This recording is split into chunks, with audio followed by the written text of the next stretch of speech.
मायक्रोग्रीन शेती कशी करावी याबद्दल संपूर्ण माहिती आणि ती फायद्याची तोट्याची ते पण सांगणार. मायक्रोग्रीन म्हणजे काय? मायक्रोग्रीन म्हणजे लहान कोवळ्या रोपट्यांची पाने आणि खोडे जे त्यांच्या अंकुरल्यानंतर 7 ते 21 दिवसात तयार होतात. हे पोषण मूल्याने भरपूर असतात आणि विविध प्रकारच्या पदार्थांमध्ये चव आणि रंगासाठी वापरले जातात. तर आता आपण पुढे बघू मायक्रोग्रीन शेतीची वैशिष्ट्ये. लवकरात लवकर उत्पादन होते, म्हणजे 7 ते 21 दिवसात तयार होतात विक्रीसाठी पण. जास्त पोषण मूल्य सामान्य भाज्यांपेक्षा जवळपास 40 पट जास्त पोषक तत्वे असतात आणि कमी जागेत उत्पादन म्हणजेच घराच्या छतावर करू शकतात, गॅलरीत किंवा बंदिस्त ठिकाणी करता येते. कमीत कमी गुंतवणूक आहे, म्हणजे त्यासाठी कुंडी, ट्रे आणि माती किंवा नारळाच्या चोऱ्या म्हणजेच कोकोपीट यामध्ये उत्पादन करता येते. तर आता आपण बघू मायक्रोग्रीन शेती कशी करावी. त्यामध्ये महत्त्वाचं म्हणजे बियाणांची निवड आहे. सेंद्रिय आणि रासायनिक प्रक्रिया न केलेली बियाणे निवडावी, ही काळजीपूर्वक करावे. सामान्यतः वापरली जाणारी काही बियाणे मेथी, मोहरी, गहू, मुळा, कोथिंबीर, पालक, ब्रोकोली, सूर्यफूल यांच्या बियाणांची निवड शक्यतो केल्या जाते.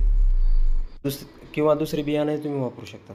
आता लागवडीसाठी साहित्य काय लागणार बघा. प्लास्टिकचा ट्रे, कुंडी, लाकडी बॉक्स हे वापरू शकतात. कशामध्ये लावावेत ते म्हणजे सेंद्रिय माती, नारळाच्या शेंड्या म्हणजेच कोकोपीट किंवा हायड्रोपोनिक माध्यमे तुम्ही वापर करू शकतात.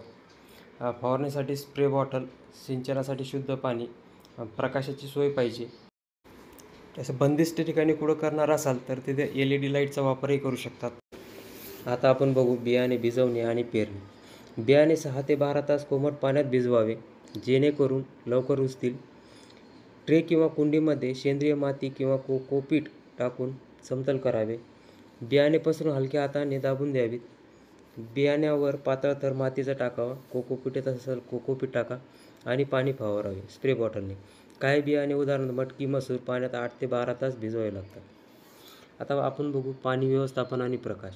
रोज सकाळ संध्याकाळ हलकी फवारणी करावी. सूर्यप्रकाशामध्ये जर ट्रे असेल तर 4 ते 6 तासांनी फवारणी करावी. बंदिस्त शेती असल्यास LED ग्रो लाईटचा वापर करावा. काढणी आणि हार्वेस्टिंग. 7 ते 21 दिवसांनी 2 ते 3 इंच लांब झाल्यावर मुळासह किंवा कातरून काढणी करावी. ताजे मायक्रोग्रीन्स थंड पाण्याने धुवून नंतर विक्री किंवा वापरण्यासाठी तयार करावेत. हे मायक्रोग्रीन्स आपल्याला छतावर वगैरे कुठे केले तर आपल्याला घरगुती वापरासाठी खूप छान आहे. त्यामुळे शक्यतो प्रत्येकाने जास्तीत जास्त याचा वापर केला पाहिजे. तर आपण आता बघू मायक्रोग्रीन शेतीचे फायदे काय. आरोग्यासाठी उपयुक्त आहे. जीवनसत्वे, खनिजे आणि अँटीऑक्सिडंट भरपूर असतात. जलद उत्पन्न मिळतं. कमी वेळात चांगला नफा घरच्या घरी करता येते. कमी जागेत आणि खर्चात उत्पादन काढता येते. सेंद्रिय उत्पादनाचा पर्याय म्हणजेच कोणतेही खत किंवा कीटकनाशक न वापरता मायक्रोग्रीन शेतीचे उत्पादन आपण घेऊ शकतो.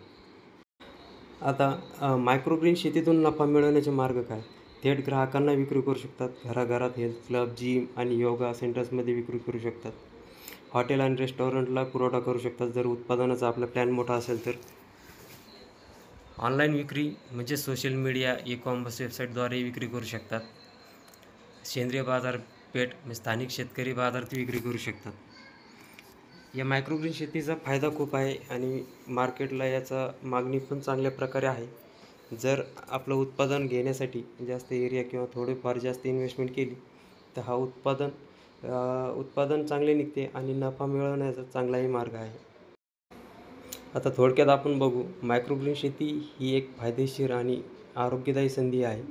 कमी गुंतवणूक आणि कमी वेळेत चांगले उत्पन्न मिळवण्याची ही एक शेती कोणालाही सहज करता येते. योग्य नियोजन, चांगली बियाणे निवड आणि निगा राखली तर मायक्रोग्रीन शेतीतून चांगला व्यवसाय निर्माण करता येतो.